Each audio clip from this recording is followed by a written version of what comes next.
But beneath that confidence, something else was happening. American submarines were learning. They were slow at first. Their torpedoes often failed. Their engines had problems. Many missions ended with nothing but frustration. But every mistake taught them something. Every failure prepared them for the next move. Inside each submarine, young men trained their eyes to read shadows. They learned to listen to sounds that most people never noticed. The distant hum of a ship's propellers, the soft click of a depth charge being dropped, the faint echo of a convoy passing far away. They studied ocean currents, water temperatures, and the way sound traveled through different depths. They learned the moods of the ocean, like sailors who knew a dangerous animal and respected its power. And slowly, very slowly, they became part of the deep. Japan did not see this change at first. Why would they? From the surface, the Pacific still looked calm. Convoys moved. Supplies arrived. War factories kept running. And Japanese commanders believed they understood every threat they faced. Yet beneath them, in the dark water where sunlight dies, American submarines were starting to move like silent wolves. One of the first signs of danger came from whispers. Merchant sailors told each other stories at night, stories of ships that vanished without warning, stories of giant splashes in the distance followed by flames rising suddenly out of the sea, stories of torpedoes that came from nowhere, striking like invisible teeth. Some captains ignored the rumors. Others worried but stayed quiet. But the truth was already growing. Japan did not have enough escorts, not enough sonar, not enough training, and not enough belief that submarines could be a real threat. Perhaps this was the first crack in a giant empire, this simple unwillingness to see the danger rising from the deep. While Japan continued to trust in its surface power, the United States made a bold decision. American commanders gave submarines a clear mission: destroy Japan's lifeline. Not the battleships. Not the aircraft carriers. But the supply ships, the slow, heavy, unprotected merchant vessels that carried fuel, food, and materials. Without them, Japan would not just weaken. It would starve. This was a new kind of war. Not a war of grand battles with cheering crowds and dramatic news stories. But a war of patience. A war of silence. A war fought in darkness, often without witnesses, without glory, without anyone knowing the names of the men who made the strikes. And in this quiet space, American submarines began to grow deadly. Inside the steel hulls, the days blended together. The air smelled of diesel fuel, sweat, and cooked food. Space was tight. A man could walk from one end of the submarine to the other in only a few steps. Pipes ran above their heads. Machinery hummed constantly.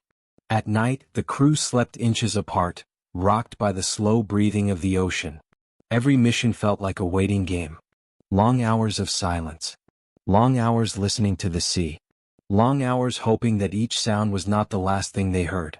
But when they attacked, everything changed. A submarine could stay hidden for days. It could follow a convoy silently. It could choose the perfect moment. And when the commander decided to strike, the ocean exploded with energy. A ship carrying fuel would erupt in giant flames. A ship carrying troops would break apart in seconds. A ship carrying food and supplies would vanish beneath the waves, leaving nothing but oil and splintered wood floating on the surface. One torpedo at a time. One ship at a time. One lifeline at a time. And back in Japan, the first signs of trouble began to appear. Factories reported small delays. Oil shipments arrived late. Some convoys lost ships without explanation. Fishing boats saw black smoke on the horizon and wondered what had happened. Navy officers started to worry but did not speak loudly. They believed it was just bad luck, nothing more. But luck had nothing to do with it. The truth was already taking shape, hidden deep in the Pacific. American submarines had discovered Japan's weakness. A weakness so old and so simple that it surprised even the most experienced commanders. Japan needed the sea to survive. And the sea could not be controlled forever. Night after night, as the war spread across thousands of miles, submarines continued their silent work. They tracked convoys like hunters following a trail. They timed their moves with the calm patience of men who understood that each choice mattered. And with every ship they sank, Japan's future became a little more uncertain. It is easy to see battleships and planes and call them symbols of power. They are large, loud, and impressive. But sometimes power does not shout. Sometimes it moves quietly. Sometimes it hides under the surface, waiting for the right moment to change the course of history. Perhaps that is why this story still feels so strange and yet so familiar. It reminds us that even the greatest empires can fall not from loud blows, but from small cuts, delivered in silence by people who stayed unseen. And as 1943 approached, the silent war under the sea was ready to change everything. By 1943, the silent war beneath the Pacific was no longer a small story. It was becoming a force that Japan could feel, even if it could not fully see it. The ocean routes that once felt safe now seemed uncertain. Convoys that once arrived on time now arrived late or not at all. Somewhere in the deep, something was changing the rhythm of the war. Inside American submarines, confidence was rising. New commanders brought fresh ideas. New torpedoes fixed old problems.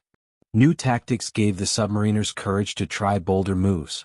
What once felt like a risky experiment now felt like a powerful weapon. It is early evening in the Pacific. The sky is turning orange. A calm light rests on the quiet waves. A Japanese oil tanker moves slowly, carrying thousands of tons of fuel taken from the Dutch East Indies. The fuel smells sharp like the heart of a machine. This oil is what keeps Japan alive. It runs the planes that fight in the air, the ships that guard the islands, the factories that build the weapons. Without it, the empire begins to slow, and then stops. But under the water, an American submarine is rising. Its engines are quiet. Its crew moves with steady discipline. They have watched this tanker for hours. They know its route, its speed, and its weak spots. And now, as the last light of day fades, the commander sees a perfect chance. The periscope lifts. A thin stream of water spills off the lens. Through the narrow circle of glass, the commander sees the tanker's long dark shape. He feels the weight of the moment. This is not just a ship. It is a moving piece of Japan's future. And he has the power to cut it off. He gives the order. One torpedo. Then another. The tubes release with soft clicks. The torpedoes race through the dark water, leaving trails that no one above will ever notice. Time stretches. Seconds feel like minutes. Then it happens. A thunderous blast shakes the sea. Flames burst through the tanker's midsection. The explosion breaks the calm like a sudden scream. Fire climbs high into the air, turning the dusk sky into a burning curtain. Men on nearby escort ships shout orders. Some rush to stations. Others freeze in shock. They never saw the enemy. They never heard it coming. Inside the submarine, the crew feels the tremor through the steel hull. A moment of silence follows. Then a soft breath of relief. They succeeded. But now comes the dangerous part. The escape. Japanese destroyers begin to move, throwing depth charges into the water. Each one sinks quietly before exploding with brutal power. The submarine shakes. Pipes rattle. A light flickers. A young sailor presses his forehead against a cold metal wall, silently praying that the next explosion won't crush them. The commander orders the submarine deeper. The hull groans as the pressure grows. The ocean outside feels heavy, like a giant hand pushing down on the boat. Another depth charge explodes above them. The crew feels the shock, but the submarine holds. Then slowly the explosions drift farther away. The sea becomes quiet again. The danger passes. This was the pattern of the silent war. Strike, survive, disappear. Again and again. Ship after ship. Month after month. And Japan began to feel the pain. In Tokyo, reports arrived with growing concern. Sunk tankers. Lost cargo. Missing convoys. Delays that made factories wait for materials they needed urgently. But the numbers did not show the whole truth. The real disaster was hidden inside the daily life of the empire. Factories that once roared with sound now hummed weakly. Machines slowed down. Steel that once arrived in steady flow now came in small shipments. Workers waited for materials that never came. Small shortages grew into big shortages. Slowly, like a clock losing power, Japan's war machine began to run down. For the first time, Japanese leaders faced a frightening thought. They did not control the sea as much as they believed. On small islands, soldiers wrote letters home saying food was running low. On larger islands, trucks sat unused because there was no fuel. In cities, people stood in long lines waiting for rice and cooking oil. The empire was vast, but its lifelines were thin. And American submarines were cutting those lifelines one by one. Still, Japanese commanders tried to stay confident. They ordered more escorts. They studied new tactics. They trained sailors to search for submarines. But these efforts came late, and Japan did not have enough resources left to build strong defenses. By mid-1943, nearly every convoy faced danger. Some captains sailed with fear in their hearts. Some avoided certain routes. Some traveled only at night. But the ocean was too big and submarines could be anywhere. Night became a time of dread. Sailors lay awake listening for strange sounds. Every splash made them jump. Every shadow on the horizon looked like a threat. The ocean that once carried Japan's empire now carried its fears. Perhaps this was the moment when the war under the water stopped being just a military problem and became a psychological one. Japan was fighting an enemy it could not see, could not hear, and often could not even understand. An enemy that did not need giant fleets to win. Only silence, patience, and a few well-placed torpedoes. Meanwhile, the submariners continued their daily struggle, living in a world that felt like both prison and home. Their days were filled with tension. Their nights were filled with darkness. But they believed in their mission: stop Japan's supply lines and end the war sooner. Life inside the submarine was never easy. The air was often thick and hot. The smell of sweat mixed with diesel and old food. Men slept near torpedoes with barely enough space to roll over. Showers were rare. Privacy was non-existent. But the closeness built brotherhood. The fear built courage. And the deep ocean built a kind of quiet strength that few people ever experience. Some nights, when the submarine moved quietly through the dark water, the world outside felt strangely peaceful. The sea looked endless. The stars above looked untouched by war. And the men inside the submarine felt like they were floating between two worlds, one filled with conflict, the other filled with calm beauty. But they never forgot why they were there. They knew that every ship they sank weakened Japan a little more. They knew the future of the Pacific depended on these silent attacks. And they knew Japan's downfall would not come from a single giant battle, but from hundreds of small moments like these, hidden beneath the waves. By the end of 1943, Japanese sailors spoke about submarines with fear in their voices. Some refused to look at the ocean during night shifts. Others prayed before each convoy trip. They understood that the enemy beneath the water was changing the war more than any fleet on the surface. And as the new year approached, that fear was about to grow even stronger. By the time 1944 arrived, the silent war beneath the Pacific had become impossible for Japan to ignore. The empire still stretched across vast distances, but its veins, the long sea routes that fed it, were bleeding. Every month, more tankers sank. Every month, more cargo ships vanished. And every month, the ocean felt a little more dangerous. Japan's admirals met in long meetings, staring at maps covered with red marks showing lost ships. They debated new plans, new escorts, new strategies. But deep down, many of them understood the truth they did not want to say out loud.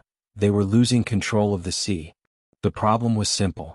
Japan had never imagined submarines would become the main threat of the war. They had built their navy for big battles. For surface fights. For grand moments with cannons, planes, and fleets clashing under open sky. They believed victory would come from strength, speed, and honor. But the war did not follow the path they expected. It followed the path of silence. Across the Pacific, American submarines were multiplying their impact. The crews had become experts. They studied the enemy's routes. They learned which islands sent fuel to which fleets. They memorized schedules and shadows. They waited in the exact places where Japan felt safest. And then they struck. One torpedo into a fuel tanker could stop hundreds of planes from flying. One hit on a troop ship could change the outcome of a battle. One explosion beneath a cargo ship could shut down a factory on the mainland. Slowly, these small hits began to form a larger picture. A picture of an empire sinking from within. On the submarines, the rhythm of daily life continued with a strange mixture of routine and danger. Men woke up in cramped bunks.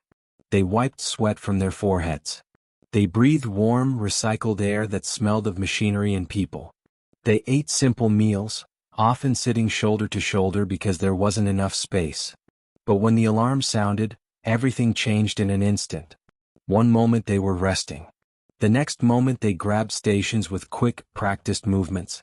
The ocean outside could be calm or rough, bright or dark, peaceful or violent. But inside the submarine, every sound mattered. A distant thump. A sudden vibration. A faint propeller echo drifting down through the deep. Sometimes the crew sat completely still for hours, listening. Young men who once played baseball, worked in shops, or studied in school now pressed their ears against metal headphones, trying to hear death creeping closer. In these quiet moments, the war felt strangely personal. The enemy was not a giant army. It was a sound. A shadow. A guess. The edge of a heartbeat. Perhaps this is what made submarine warfare so different from any other kind of battle. It demanded courage, yes, but also patience, trust, and a calm mind that could hold steady in the middle of fear. Japan's sailors, meanwhile, felt the fear growing with each month. The ocean that once carried them proudly now felt like an enemy. Some nights, the water seemed darker than usual. Some days, the horizon looked empty in a way that felt threatening. They did not know where the submarines were. They did not know how many there were.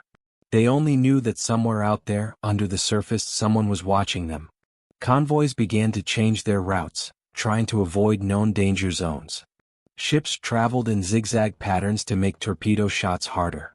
Escorts circled nervously, listening with sonar, praying they would detect something before it was too late.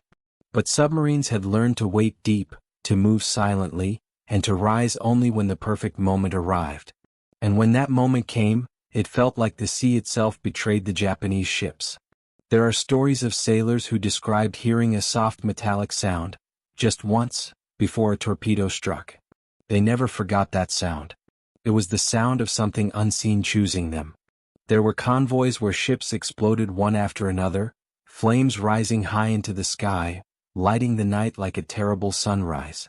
The air would smell of burning oil. The sea would roll with waves covered in fuel. Men would jump into the water, the heat painful on their skin, the darkness around them filled with fear. And still, the submarines would slip away, leaving only silence behind. On some days, American submarines sank entire convoys. On other days, they destroyed key tankers that Japan desperately needed. On rare days, they found and sank something even bigger, a ship that carried power, pride, and history. One of the most famous moments came when Japan tried to move the giant carrier Shinano, one of the largest warships ever built. It was supposed to be impossible to sink. It was new, powerful, and guarded. But an American submarine spotted it. The commander understood the risk. He knew he was facing something enormous. But he still made the decision. He attacked. Torpedoes struck the massive ship. Water rushed in. The great carrier began to list. And to the shock of the Japanese Navy, Shinano sank on its first voyage. It was a symbol of how deep the cracks in the empire had become. Back in Japan, newspapers struggled to hide the truth. Some reports quietly admitted convoy losses. Others blamed storms or bad luck. But inside the military, the truth spread rapidly. American submarines were cutting Japan's strength far faster than anyone expected. Fuel shortages became severe. Cities dimmed their lights to save energy. Factories struggled to run. Army units on islands wrote desperate requests for supplies that never arrived. Planes sat on runways with empty tanks. Warships remained in harbors because they had no fuel to sail. The empire was dying from inside, one missing ship at a time. And yet, even in these dark months, the submariners continued their missions with the same quiet discipline. They did not know how large the effect of their actions truly was. They did not know that Japan was slowly collapsing. They only knew their orders: find ships, strike with precision, and survive. Some submarines never returned. The ocean swallowed them in silence. Families waited for news that never came. The sea, just as it hid their victories, also hid their sacrifices. But their work continued through others. The submarine force acted like a single mind, learning, adapting, pushing deeper into enemy waters. And while Japan struggled to understand how the war had shifted in such a strange direction, the submarines already knew. The deep water had become the true battlefield. And as America pushed closer to Japan's homeland, the silent war was about to reach its most intense stage. By mid-1944, the shape of the war had changed completely. Japan still held many islands on the map, but those islands were slowly turning into lonely dots, cut off from the supplies that once connected them. The ocean that had once carried Japan's power now carried its silence. And beneath that silence, American submarines continued their patient work. On small islands across the Pacific, Japanese soldiers waited for ships that never came. They stood on beaches scanning the horizon every morning. Some carved tall sticks in the sand to measure the days passing without supplies. Others wrote letters home begging for food, medicine, and fuel they knew might never arrive. The ocean they trusted now felt like a wall they could not break through. Inside Japan, people began to notice changes that were hard to ignore. Gasoline was rationed more strictly than ever. Bicycles became more valuable than cars. Long lines formed outside shops that used to be filled with rice, sugar, and fish. Housewives learned to cook with whatever they had, even if it meant stretching meals with almost nothing. Factories struggled the most. Machines that once ran loudly throughout the day now sat quiet for hours. Workers waited for shipments that had been delayed or lost. Some factories tried to use alternative fuels. Others closed sections of their plants. Managers stared at empty storage rooms, knowing that without materials from the sea, the war could not continue much longer. It was becoming clear. Japan's strength was melting into weakness, slowly and silently, like ice under the sun. Meanwhile, the submariners kept moving deeper into enemy waters. For them, each new mission felt heavier than the last. They knew Japan was weakening. They knew the empire depended on fewer and fewer supply lines. And they knew every torpedo carried more weight, more importance, more pressure to strike correctly. Inside the steel walls, life remained the same, tight, hot, and tense. The air felt thick. The smell of diesel clung to clothing. Every space was filled with noise, the hum of engines, the tapping of valves, the low voices of men working through exhaustion. But it was inside this uncomfortable world that some of the war's most skilled teamwork happened. The torpedo men checked each weapon carefully. The sonar operators learned to separate real sounds from ocean echoes. The captain studied charts that were worn from use. The navigator listened to every order with focus. These men were like parts of a single machine. And this machine was growing more powerful with each mission. Yet even with this confidence, fear was always present. No one ever forgot the danger. A single depth charge could end everything. A single escort ship could catch them off guard. A single mistake could trap them at the bottom of the sea where no one would ever find them. Perhaps that is why the submariners developed a special bond. A brotherhood built not only on duty but on shared survival. They ate together, worried together, and prayed together. They celebrated small victories with quiet smiles. They endured long nights by thinking of home, family, and the world waiting for them outside the war. While the submariners grew closer, Japanese merchant sailors were facing their own struggles. For them, every voyage felt like a gamble. A journey that once seemed simple now felt like walking across thin ice. Many looked at the water with suspicion. They listened for sounds that might warn them of danger. But the enemy was too quiet, too patient, too hidden. On some nights, sailors on deck could hear the distant rumble of an explosion somewhere in the darkness. No one knew exactly where it came from. No one knew which ship had been struck. But everyone knew the meaning. Another convoy had been found. Another lifeline had been cut. Fear became a constant companion. Captains held meetings with their crews before each trip, assuring them that the route was safer, that escorts were nearby, that the journey would be quick. But deep in their hearts, many of them did not believe their own words. The ocean no longer felt like a road. It felt like a trap. Even the sound of waves slapping the hull made some sailors uneasy. Sometimes in the middle of the night, the sea was so quiet that men imagined they could hear torpedoes moving toward them. The water played tricks on the mind, making every whisper feel like a warning. Japan's naval commanders knew they needed to fix this. They tried to build more escorts, more sonar, more protective groups. They tried to change convoy routes, assign night guards, and send aircraft to scout the waters. But these efforts needed fuel, steel, and time, all things Japan was rapidly losing. And the submarines were not waiting. American submarine commanders began coordinating their attacks more boldly. They formed small groups called wolf packs, striking when convoys were most vulnerable. Sometimes, 2 or even 3 submarines worked together to create confusion among Japanese escorts. When one sub attacked, the others waited for the escort ships to panic and move, leaving gaps for new strikes. Japan's sailors felt trapped in a constant cycle of fear and confusion. They tried to fight back, but the ocean was too vast and their resources too limited. Some convoys traveled days without seeing any sign of danger, only to be struck by torpedoes when they least expected it. Others were attacked repeatedly, forced to choose between moving forward or turning back, both options filled with danger. In the middle of all this, the submariners continued their work with a strange sense of purpose. They knew each mission brought the war closer to its end. They knew Japan's empire was shrinking, not because of giant battles, but because of the quiet pressure from beneath the waves. Some submarines sank so many ships that their names became whispered legends. Others returned home damaged but alive. A few did not return at all, leaving behind silence and unanswered questions. The ocean kept their stories hidden. But every submarine that came back carried the same truth. Their missions were working. Japan was running out of fuel, running out of ships, running out of time.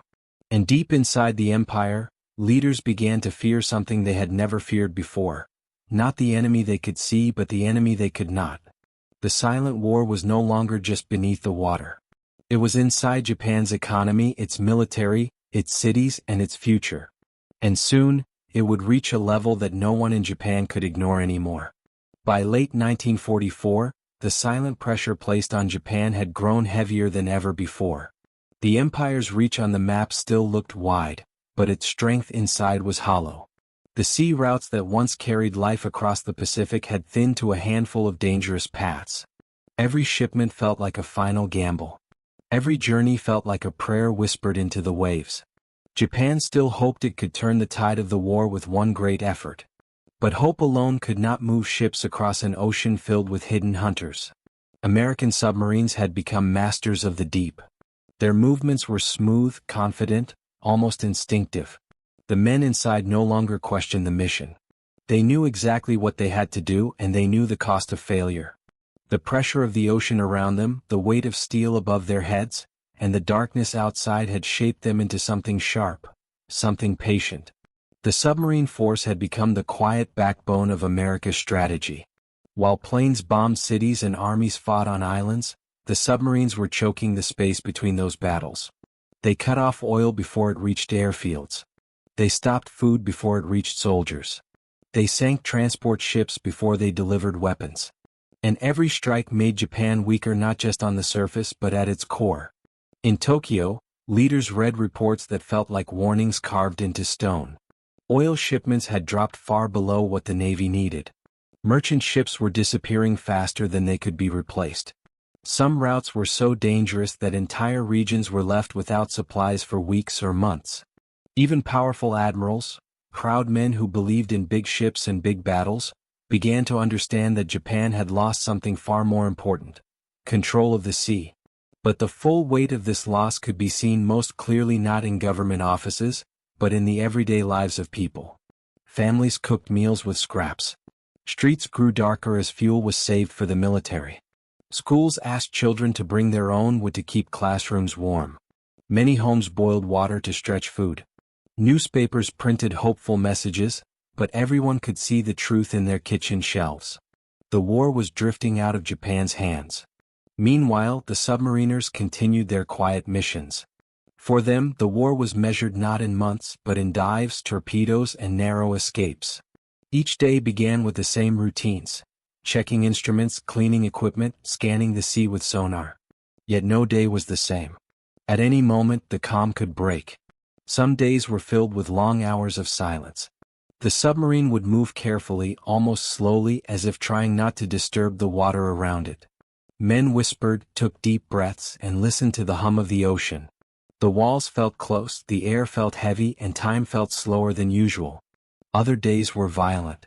Depth charges shook the submarine like a storm trapped underwater. Lights flickered. Tools rattled. Pipes hissed under pressure. The men held onto metal rails, clenching their jaws to keep their teeth from hitting. Smoke sometimes filled the room from small electrical sparks. These moments were loud, terrifying, and unforgettable. And yet, the submariners stayed calm. They knew panic was more dangerous than any explosion. When the submarine finally escaped the danger, the silence that followed always felt deeper. The men looked at each other with tired eyes, thankful for another chance to live. Some said small prayers. Some closed their eyes and breathed slowly. Some just leaned back and let the fear drain from their bodies.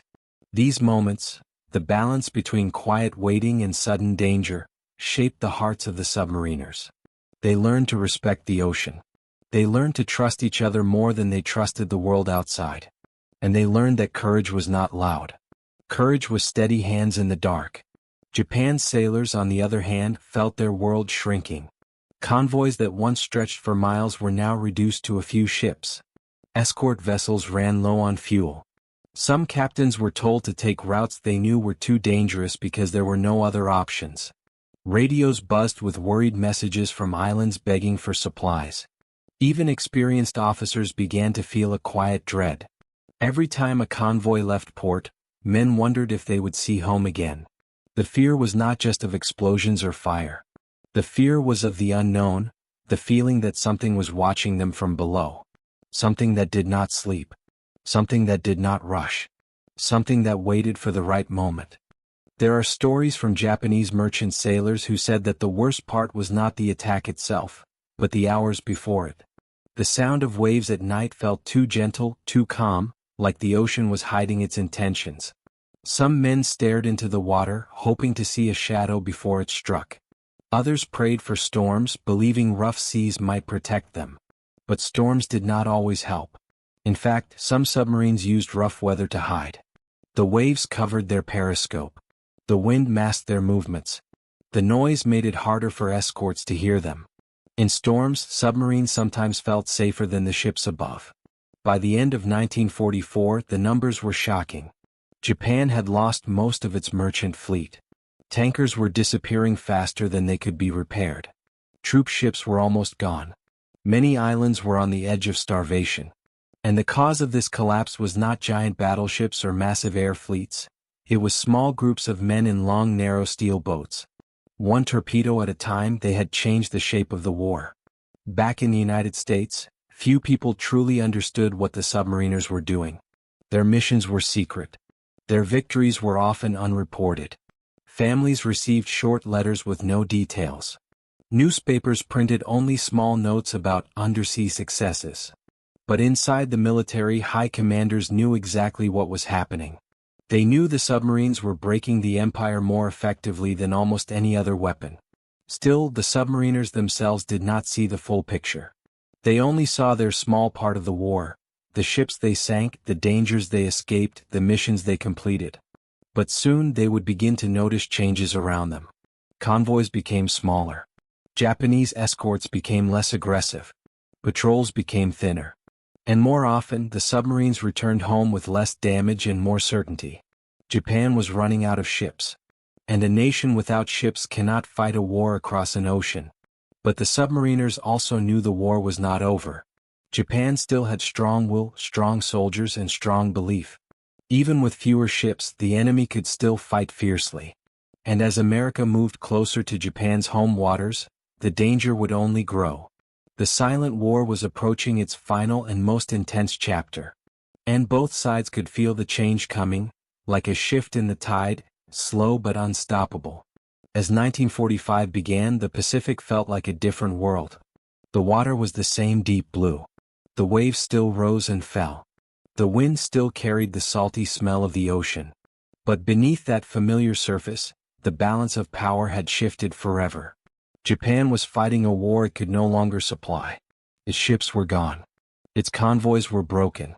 Its soldiers were stranded across distant islands with almost no hope of rescue. The empire had grown too wide for its own strength. And the silent pressure from American submarines had slowly squeezed it from every side. On the front lines, Japanese soldiers fought bravely, often until the last moment. But bravery could not feed them. Courage could not fuel aircraft. Determination could not build ships.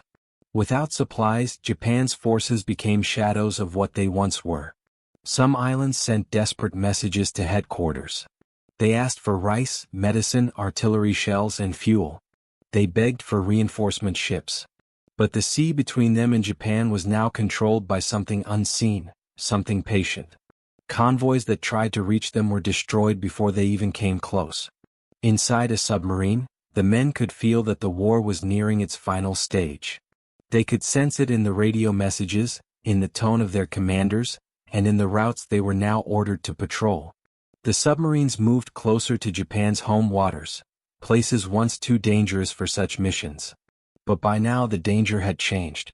Japan had fewer patrol ships left, fewer planes, fewer resources to hunt submarines. And the submariners felt this shift like a change in the water's temperature. The missions remained dangerous, but something was different. Japanese ships no longer sailed confidently. They moved in small, nervous groups. Some traveled without escorts at all, hoping speed alone might save them. Others stayed near coastlines, weaving between rocks and reefs to avoid detection. But the submarines adapted. They learned to wait near harbors, near narrow straits, near shipping lanes close to the shore. Places Japan once considered safe were now hunting grounds. One quiet night, under a thin moon, a submarine waited near the coast of Honshu. The water was still. The air was cold. Inside the submarine, the men whispered to each other while checking instruments. Hours passed without sound. But then, just past midnight, the sonar operator heard something faint, a distant throb, steady and slow. A ship. The commander quietly raised the periscope. The lens broke the surface without a ripple. Through it he saw a dark outline moving along the coast.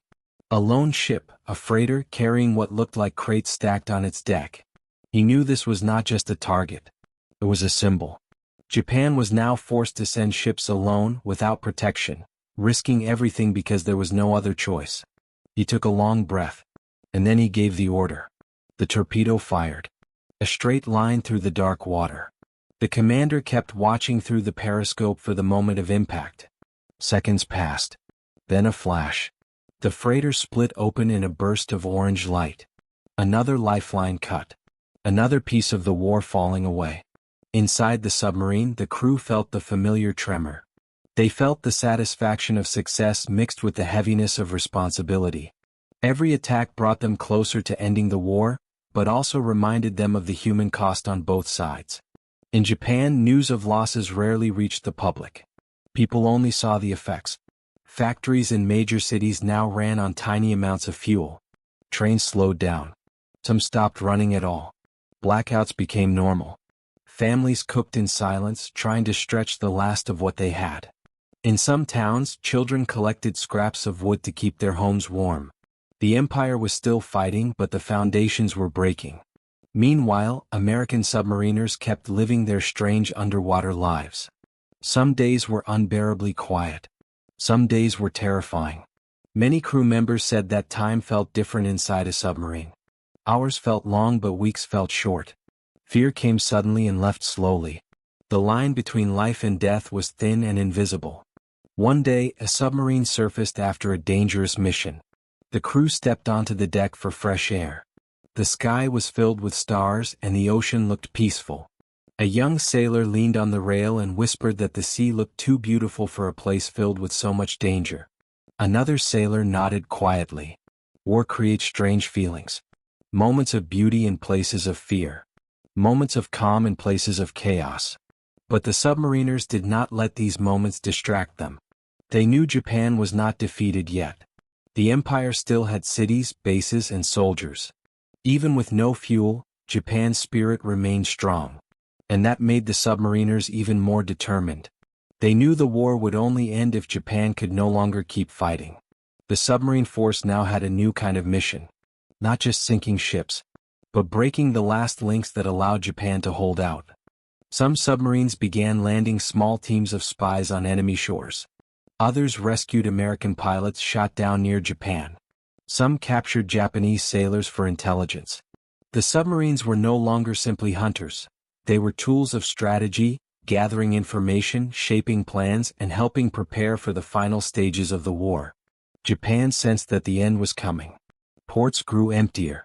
Harbors looked quiet. Fuel tanks sat dry. Soldiers trained without bullets. Planes sat on runways with empty tanks. And all of this was the result of a war few people ever saw. A war fought in darkness, fought in silence, fought below the waves. A war where men in submarines made decisions that shaped the destiny of nations. Perhaps this is the most surprising truth of the Pacific War. The empire did not fall because its cities were bombed or its fleets destroyed. It began to fall long before that, the moment its supply lines disappeared into the ocean. Japan could not see the enemy that broke it, but it felt the effects everywhere. By early 1945, even the leaders who once believed in giant battleships now understood the truth. The war had already been decided by the silent hunters of the deep. And soon the final chapter of that story would be written. By the middle of 1945, Japan was standing on the edge of a cliff. The sky above was filled with American bombers. The islands were under attack. Cities had been turned into fields of ashes. But deep beneath the surface of the Pacific, another battle, quieter and older, continued to shape the war's final days. American submarines had done something no one in Japan had expected. They had broken the flow of life across the sea. They had taken away fuel, food, metal, and the supplies an empire needs to survive.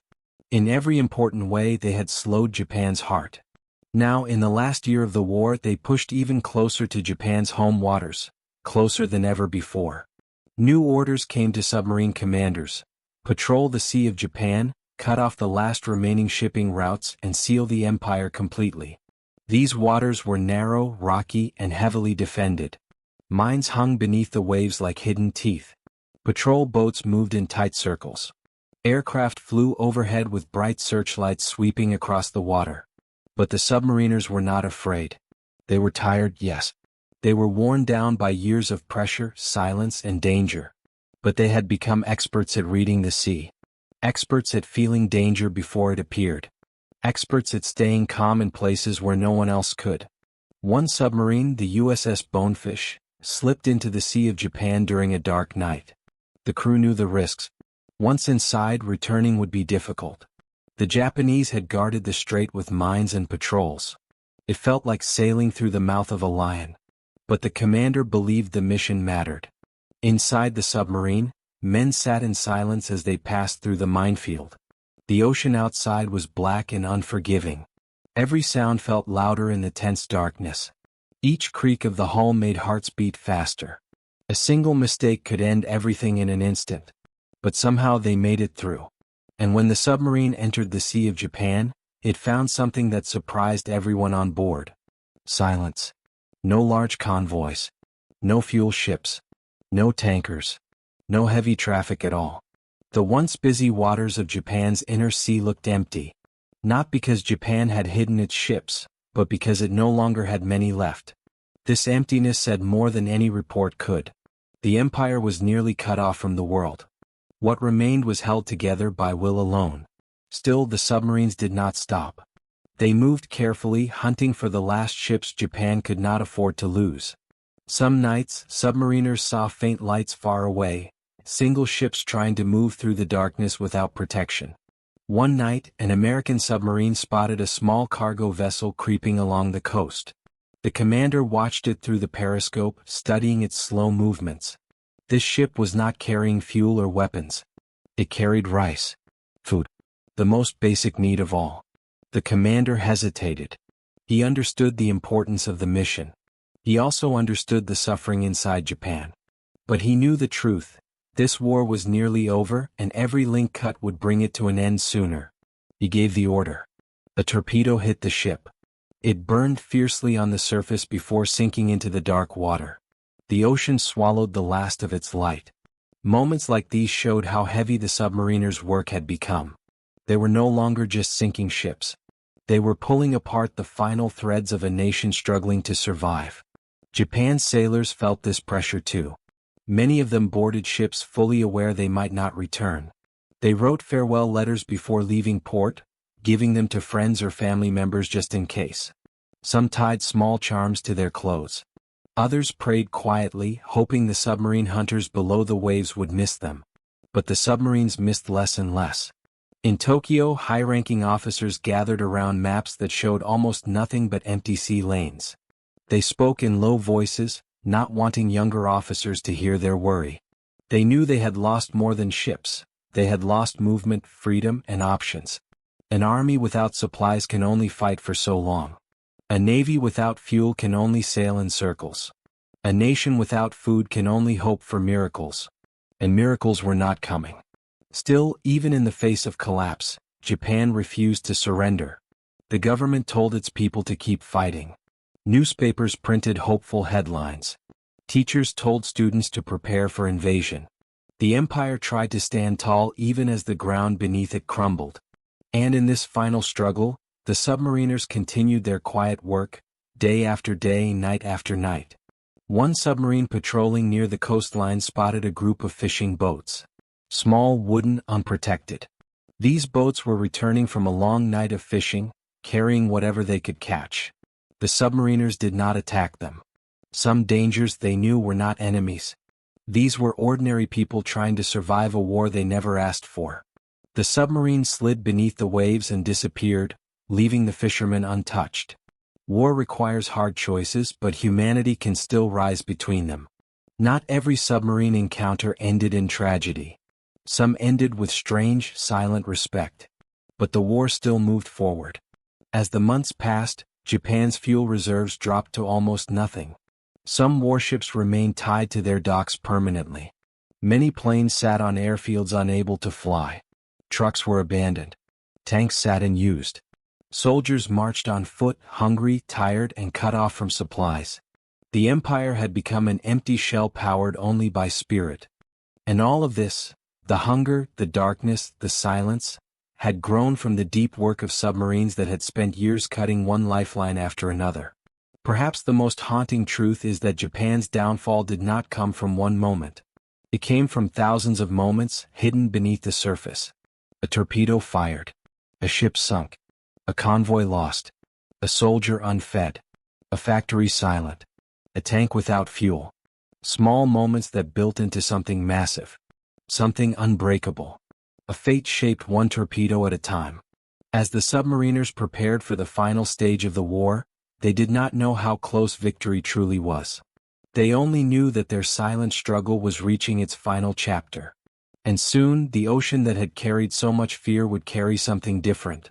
The end of an empire. The final months of the war felt unreal, as if time itself was slowing down. Across Japan, people felt the weight of something approaching. The sky grew louder with airplanes. The land shook with distant explosions. And the sea, which had once carried ships full of supplies and soldiers, now carried almost nothing at all. Japan was surrounded not only by fleets and aircraft, but by silence. The deep silence created by years of submarine attacks. The empire still stood, but it was standing on broken legs. American submarines continued their patrols with a sense of purpose stronger than ever before. They understood that Japan's strength was nearly gone, but they also knew the war was not finished. They had to complete the mission. Every remaining supply route had to be cut. Every last convoy had to be stopped. Japan could not be allowed to recover even for a moment. Inside the submarines, the men felt both exhaustion and determination. They had been fighting underwater for years. Many had survived close calls with depth charges. Some had lost friends on other submarines that never returned. The war had shaped them, hardened them, and changed them forever. And yet, even in these final months, they carried themselves with calm discipline. Their missions now brought them closer to Japan's shores than ever before. One night, near the coast of Kyushu, a submarine surfaced quietly.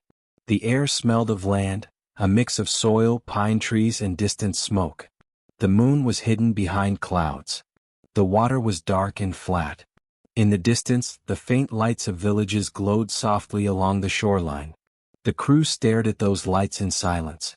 They were close enough to see the homes of the people they had been fighting for so long. Close enough to understand that war was never just battles and weapons. It was families, children, hopes, and futures, tangled in a conflict they could not escape. A young sailor whispered that it felt strange to be so near the place that had been an enemy for years. The captain nodded slowly.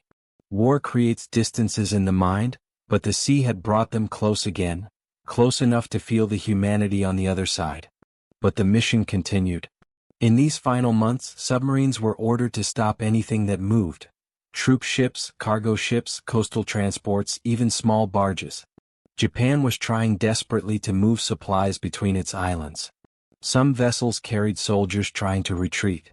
Others carried food from farming regions to starving cities. A few carried coal to keep factories running for a little longer. The submarines tracked all of them. Late one afternoon, a submarine spotted a military transport near the coast. It moved slowly, weighed down by men and equipment. The commander raised the periscope and watched carefully. He could see soldiers on the deck, their uniforms faded, their faces thin. These were not fresh troops. These were men being moved from one collapsing front to another. But the mission was clear. He fired. The torpedo struck the ship with a heavy explosion. The vessel broke apart. Smoke rose into the air. The ocean swallowed the remains. Inside the submarine, the crew felt a moment of silence, a moment of heaviness, before turning away to continue their patrol. War demands choices that leave marks on the soul. Japan's sailors, meanwhile, lived each day with growing fear. Destroyers had almost no fuel left. Some were used as stationary defense platforms because they could not sail far. Patrol boats ran slow, trying to conserve the last drops of gasoline. Many ships had poor sonar, weak depth charges, and exhausted crews. They fought bravely, but they were fighting a losing battle. One Japanese sailor later wrote in his diary that the worst part of the war was not the bombs, or the hunger, or the fear of invasion. It was the feeling that the sea, the ancient friend of Japan, had turned against them. The ocean had become a gate they could not pass. And every time they tried, a submarine was waiting. American submarines were now sinking ships almost every day. They destroyed the last few tankers. They cut off coal shipments. They intercepted fishing boats trying to carry small loads of food to the mainland. Each strike tightened the noose around Japan's throat. But even in these final moments, the ocean remained strange and unpredictable. One night, a submarine patrolling near Honshu suddenly spotted lights flashing deep under the water. At first they thought it was a Japanese weapon. Then they realized it was natural. Thousands of glowing jellyfish drifting together in enormous waves, lighting the dark sea with pale, ghostly blue light. The crew stared in awe. In a world filled with fear and destruction, the ocean still offered moments of quiet beauty. Moments that reminded them of the world beyond the war. The war was ending, but the sea would continue long after. In the last weeks before Japan surrendered, the submarines focused on final missions. They rescued downed American pilots. They delivered spies to secret landing points. They gathered intelligence on coastal defenses. And they waited for the final signal that the war was over.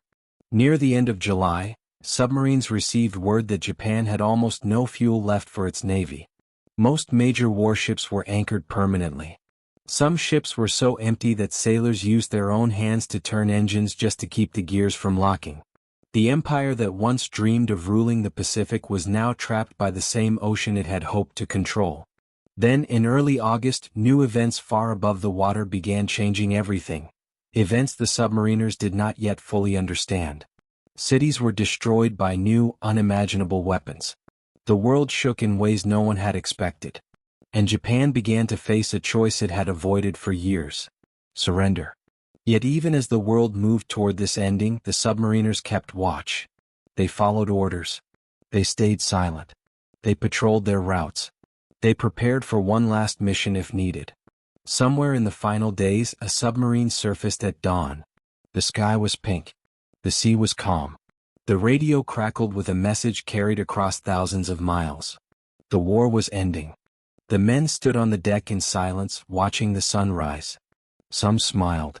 Some cried quietly. Some closed their eyes and breathed the fresh morning air with a sense of freedom they had not felt in years. The ocean that had once been filled with danger now felt open again. The silence that shaped the war was becoming a different silence, the silence of peace. But before the war could truly close, before the submariners returned home, they had to face the final truth of what they had done. A truth that would stay with them long after they left the sea. A truth that revealed how quiet decisions made in the deep had changed the fate of an empire. When the war finally reached its end in August 1945, the Pacific Ocean felt strangely quiet, as if the sea itself was taking a long breath. For years, the water had carried the weight of fear, fire, metal, and silence.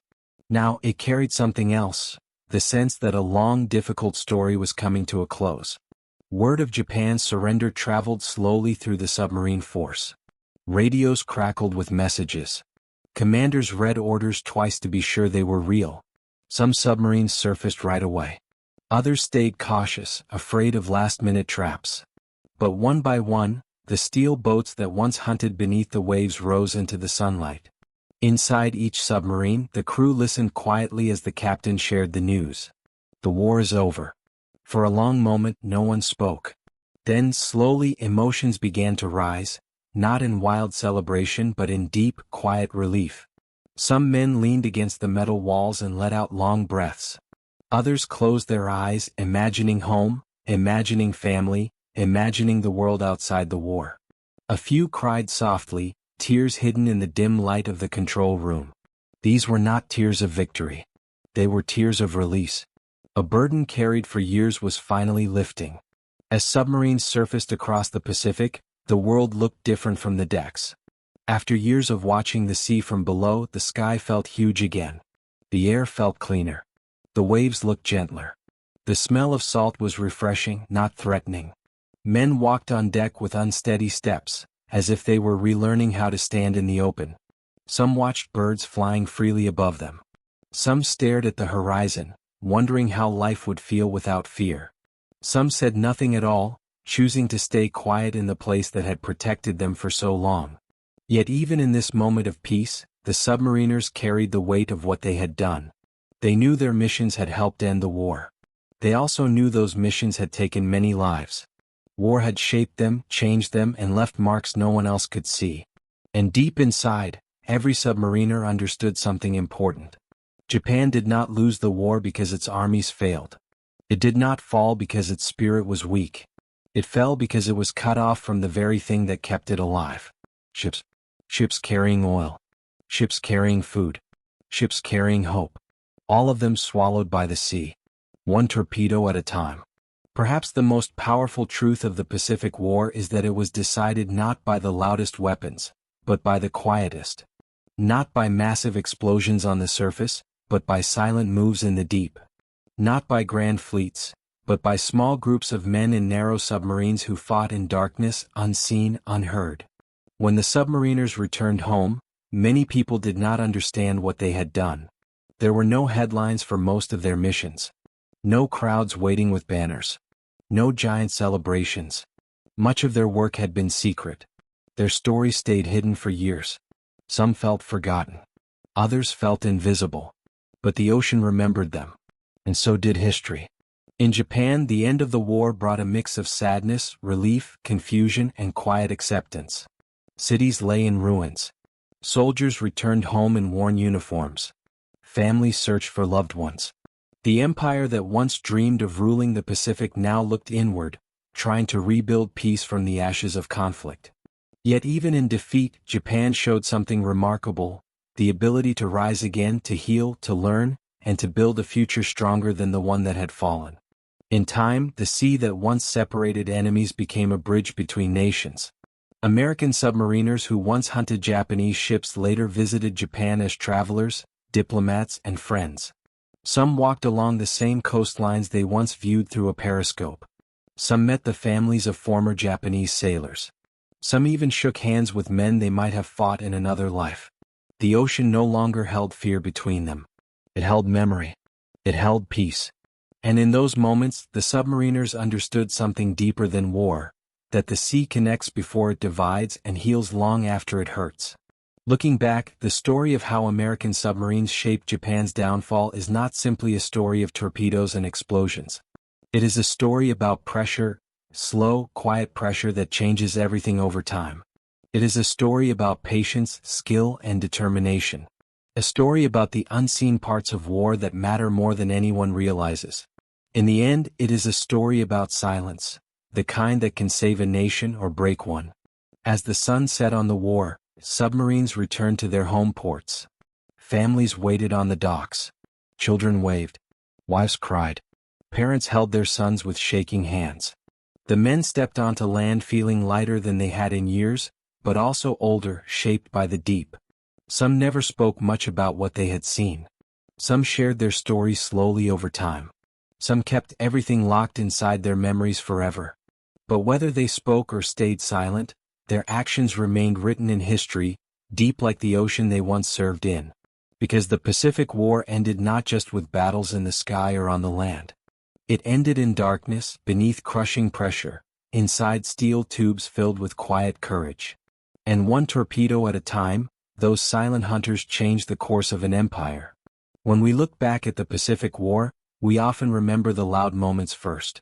The explosions, the airplanes, the burning cities, the waves of soldiers landing on beaches. Those are the images that sit in history books, in films, in memories passed down through families. But sometimes the quiet moments shape history even more. Silence has a strange power. It can feel peaceful, but it can also feel heavy. It can hide danger, but it can also hide courage. And in the deep waters of the Pacific, silence became a weapon, a slow, patient force that changed the direction of an entire war. Perhaps the most important truth is this: great changes do not always come from big actions. Sometimes they come from small, repeated moments that seem invisible until the very end. A submarine firing a single torpedo did not look like much. There was no crowd watching. No flags. No speeches. Just a quiet click, a soft mechanical sound, and a trail of bubbles disappearing into the dark. But that one torpedo might stop a ship carrying oil for hundreds of planes. It might prevent a factory from building weapons. It might leave an island without food. It might change the future of a battle months later.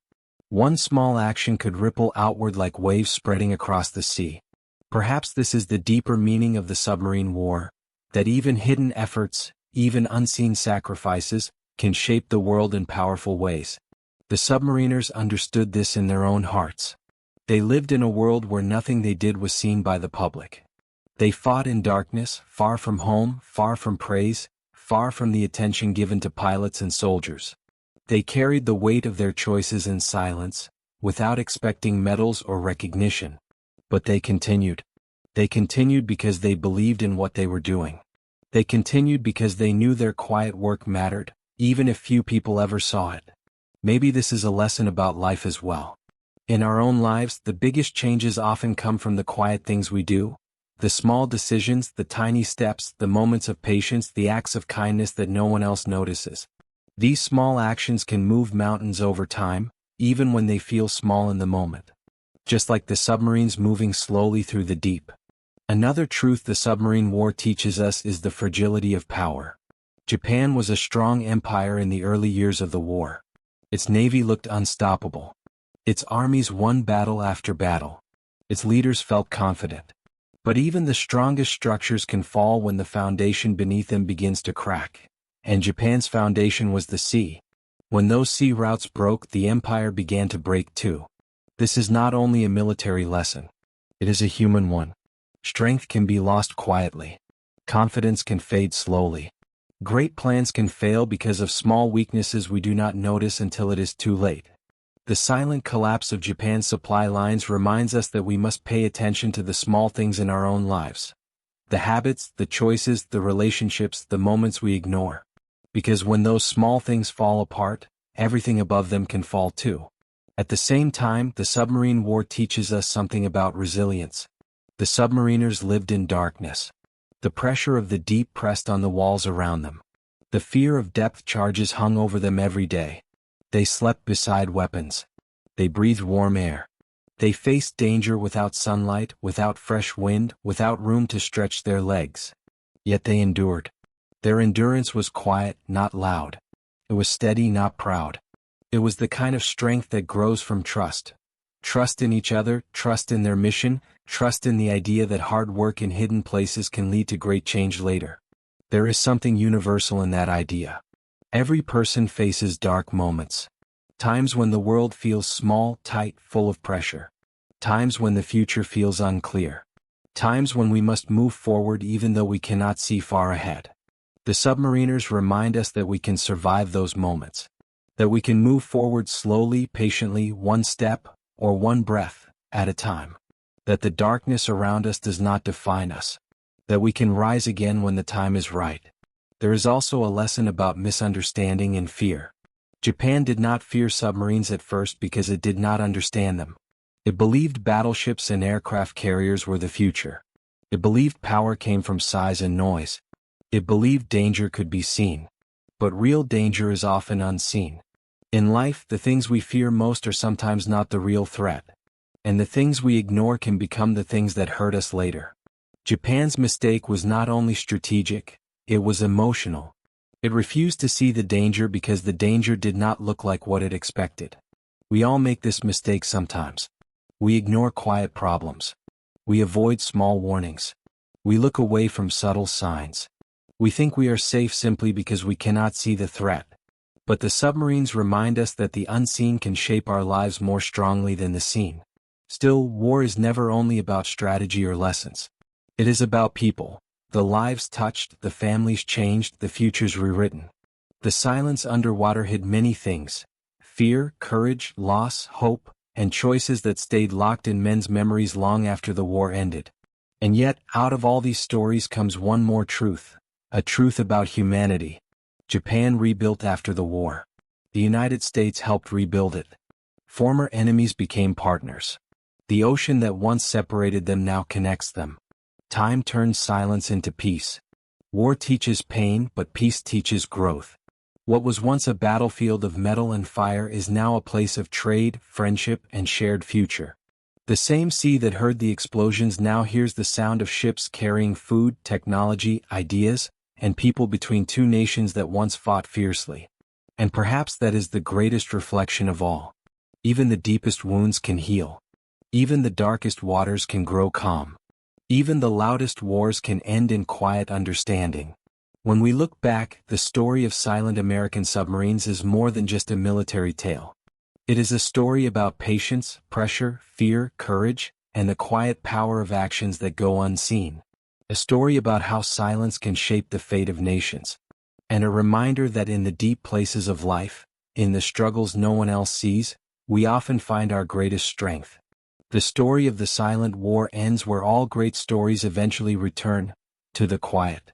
The Pacific Ocean, once filled with fire, smoke, and fear, slowly returned to its natural rhythm. Waves rose and fell against lonely islands. Wind brushed across the surface, carrying the same salty smell it had carried for centuries. Sunlight sparkled on the water as if trying to wash away the memories of war. And beneath that calm surface rested the history of countless moments that shaped the fate of a nation. Somewhere in the deep, old wrecks sleep quietly. Broken hulls covered in coral. Rusted steel touched by slow-moving fish. These silent graves remind us of the cost paid by men on both sides: Japanese sailors who never made it home and American submariners who never surfaced again. Their stories do not shout. They rest in the deep, in the quiet, carried only by memory. When the submarines returned home after the war, many of them were worn, scarred, and tired. The men inside were tired too, shaped by darkness, shaped by courage, shaped by silence. They stepped onto land with a strange feeling in their hearts, the feeling of leaving behind a world that only they fully understood. Some felt joy. Some felt sadness. Some felt both at the same time. Families welcomed them with open arms. Children ran to them. Mothers held them close. Wives cried with relief. Friends celebrated their return. Yet no one could truly imagine the life these men had lived beneath the waves. The pressure, the fear, the waiting, the responsibility, the quiet bravery. In Japan, people began rebuilding their cities, their homes, their lives. The war had taken much from them, but not everything. There was still hope. There was still strength. There was still the will to rise again. And rise they did, step by step, year by year, turning destruction into one of the strongest recoveries in modern history. The two nations that once fought beneath the same ocean would later shake hands above it. Trade ships replaced warships. Students replaced soldiers. The ocean carried peace instead of fear. Time softened the edges of conflict. The same silence that once hid torpedoes now carried understanding. And as the decades passed, the story of the submarine war became a reminder, not of hatred but of the cost of war and the quiet power that shapes history in ways we often do not see. Standing on a beach today, it is hard to imagine the terror that once filled these waters. It is hard to imagine the hidden hunters below the surface. It is hard to imagine the young sailors on both sides who watched the horizon with hope or fear. All we see now is the calm sea. But the ocean remembers. It remembers the bravery of the submariners who moved through the deep with steady hearts. It remembers the Japanese sailors who faced the dark not knowing what waited below. It remembers the choices that changed the direction of the war. It remembers the silence that brought down an empire one torpedo at a time. And maybe, in remembering, the ocean teaches us something too. That strength does not always roar. Sometimes it whispers. Sometimes it waits. Sometimes it hides in the deep.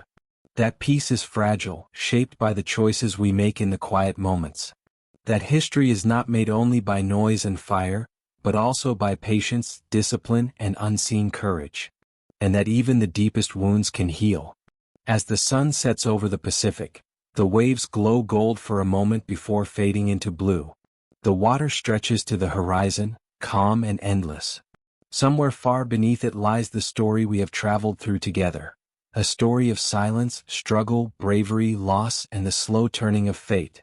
And as the day ends, one thought rises from the deep. The silent war may be long over, but its lessons still echo beneath the waves.